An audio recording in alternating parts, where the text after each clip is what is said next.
you watch a football team play on video, you learn a lot about the coaching staff. Mansfield football, a playoff staple, a college talent factory, and home to head coach Daniel Maberry, who excels off the field as well. He's been behind us through everything. Like, he's been such a great coach, and not only like a coach, but a mentor. My parents, they just recently had gotten divorced. He had noticed I've been acting weird, so he asked me, took me in the office after practice. He was like, "Hey, are you okay?" And I told him, he's just that type of coach. Like, it's not just football with him. But as this last Tigers season was winding to a close, Coach Maberry was feeling fatigued. His legs were burning, and he felt out of shape.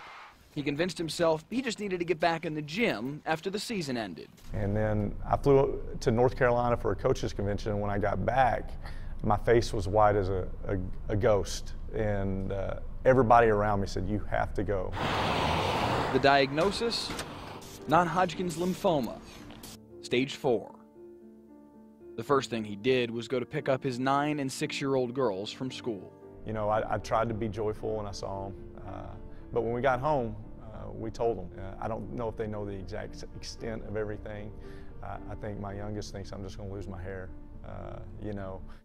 Joy has been hard to find for Maberry, but it's been a constant focus for him ever since his diagnosis. Man, I might not be around to see my little girls go on their first date or get married, or, you know, all those things. You think about those things. So, and then thinking about, I mean, one of the first things I did was I apologized to my wife, you know, because I didn't want to let her down. And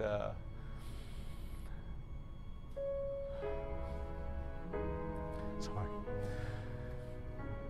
So, I mean, it's hard to find joy when you're thinking about those things. But at the same time, you know, I do know there's a plan for this. I do know God has a purpose for this. I don't know what the plan is, you know, and I might not be the most excited person about that plan, but I do have faith that there is a plan for this. Now we got these wristbands on that say Maberry Strong. The community, his players included, have rallied around Coach Maberry. It's just everything goes to him because he's done so much to his program, and now we just work that much harder just because. But there's no doubt of this.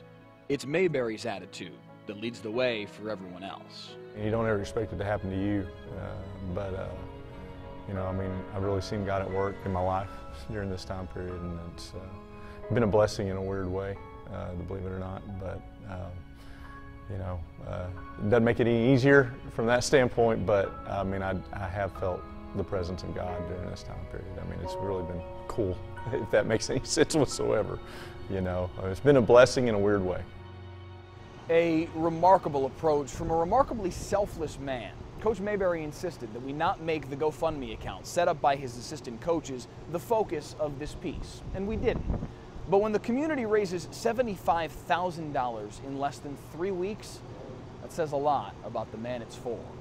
The link is here. We'll also post it on our website at WFAA.com. Mike Leslie, Channel 8 Sports.